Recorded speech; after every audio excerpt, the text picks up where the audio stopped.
Hello student, चलिए पिछले video में हम लोग दूसरा नंबर टेंस यानी कि प्रेजेंट इम्परफेक्ट पढ़े थे या प्रेजेंट कंटिन्यूअस कहिए। आज हम लोग तीसरा नंबर टेंस लेकर आ गए हैं प्रेजेंट का। तो तीसरा नंबर टेंस जो होगा वो होगा प्रेजेंट परफेक्ट टेंस। मैंने आपको कहा है कि टेंस को नाम से ही हम लोग पहचान सकते हैं। तो देखिए, परफेक्ट का मतलब होता है पूर्ण, परफेक्ट का मतलब होता है पूर्ण। तो इसमें जितने भी वर्ब आपको मिलेंगे ना, वो उस वर्ब से पता चलेगा आपका कि काम जो है यानी कि वो एक्शन जो है वो फिनिश हो चुका है, पूर्ण हो चुका है, कंप्लीट हो चुका है, परफेक्ट हो चुका है। ठीक है, बस परफेक्ट की यही पहचान है कि इसमें का जो वर्ब होगा वो परफेक्ट हो चुका रहेगा। ठीक है, चलिए तो देखते हैं क्या है इसका पहचान, क्या है और इसका नियम।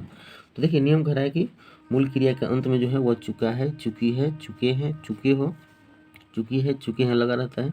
और इसके अलावा या है, ये है, ये हो, यह भी लगा हुआ रहता है इस टेंस में। तो जिस टेंस के अंत में, ठीक है, ट्रांसलेशन के अंत में चुका है, चुकी है, या है, यह लगा रहेगा तो समझ जाइएगा कि वो आपका परफेक्ट टेंस में है। ठीक है, इसका जो बनाने का नियम होता है वो है आपका सब्जेक्ट के हिसाब से हैज या हैव होता है। उसके बाद इसमें तीसरा नंबर क्रिया का तीसरा रूप लगता है, तीसरा नंबर टेंस, और उसके बाद अदर वर्ड्स। ठीक है, देखिए यह तीसरा नंबर टेंस भी है और इसमें क्रिया का तीसरा रूप भी लगता है। प्रेजेंट इंडेफिनिट पहला नंबर है तो इसमें क्रिया का पहला रूप और पांचवा रूप लगता है। दूसरा नंबर टेंस में दो दूनी चार चौथा रूप लगता है।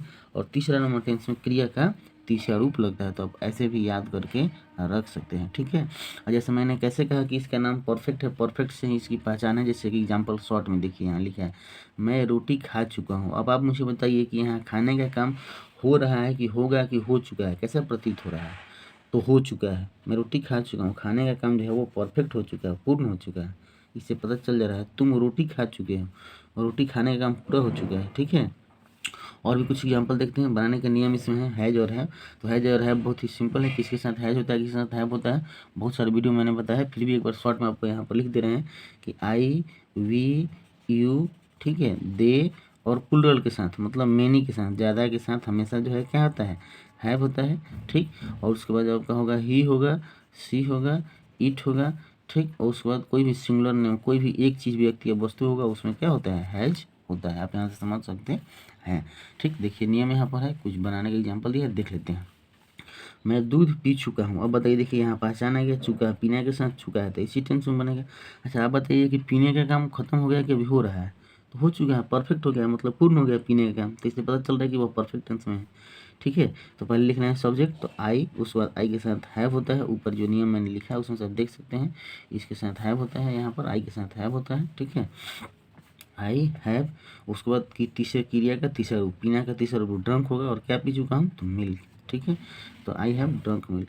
हम लोग गाना गा चुके हैं तो वी हैव संग ए सॉन्ग। ठीक है, वी के साथ हैव क्रिया का तीसरा रूप और ये अदर वर्ड्स है। तुम पत्र लिख चुके हो तो यू के साथ हैव रिटेन ए लेटर, तुम पत्र लिख चुके हो। वह जलपान कर चुकी है तो he has taken breakfast. Ram ने एक पुस्तक लिखी है, Ram has retain a book. ठीक है, तो ये सब एग्जाम्पल है, वीडियो को पॉज करके आप और भी देख सकते हैं एग्जाम्पल के तौर पर। और मैं इसका नेगेटिव और इंटरोगेटिव आपको बता देता हूँ। देखिए यहाँ पर आपका नेगेटिव दिया गया है, सब्जेक्ट के साथ हैज और हैव है, उसके बाद नॉट लगता है, इसके बाद क्रिया का तीसरा रूप, और उसके बाद उसमें जो है वो अदर वर्ड्स आपका लगेगा। ठीक है, तो देखिए यहाँ पर हैजेंट और हैवंट, हैजेंट प्रयोग कर सकते हैं, मतलब शॉर्ट में भी आप इसको लिख सकते हैं। देखिए कैसे दिया है बनाने का। मैं ताजमहल नहीं देखा है, मैंने ताजमहल नहीं देखा है, तो मैंने आई से, आई के साथ हैव के साथ नॉट, आप हैव नॉट लिखें या हैवंट लिखें। और उसके बाद किया का तीसरा रूप देखने का सीन, उसके बाद द ताजमहल, तो I haven't seen the Taj Mahal. उसने झूठ नहीं कहा है, तो ही हैज नॉट या हैजंट टोल्ड ए, तीसरा रूप, और उसके बाद ए लाई।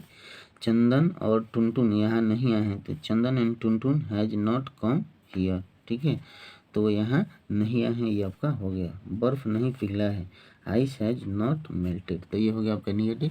और इंटेरोगेटिव भी देख लेते हैं थोड़ा सा। ठीक है, तो देखिए आपका क्या इंटेरोगेटिव सेंटेंस है, वही हैज है बाहर आ जाएगा। आज जब WH बनाना होगा तो इसके पहले WH वर्ड लगेगा, कब क्यों कहाँ कैसे किस प्रकार, तब ये, उसके बाद ये फिर है। ठीक, जैसे क्या मैंने तुम्हें धोखा दिया है, तो हैव आई डिसीव्ड, धोखा देना का मतलब डिसीव्ड यू।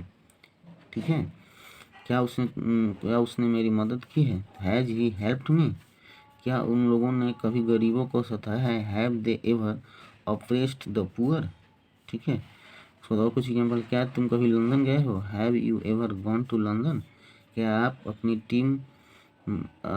टीम मैच जीत चुकी है, तो is has our team on the match, क्या तुमने शेक्सपियर का नाम सुना है, have you heard the name of Shakespeare. ठीक है, तो ये हो गया इस टेंस का। आशा करता हूँ कि आपको यह समझ में आया होगा। अगर नहीं समझ में आता है तो आप मुझे कमेंट करके बताएंगे, मैं उसका उपाय करूँगा, आपको फिर से समझाने की कोशिश करूँगा। ठीक है, वीडियो अच्छा लगा तो शेयर करें, लाइक करें, कमेंट करें। Thank you.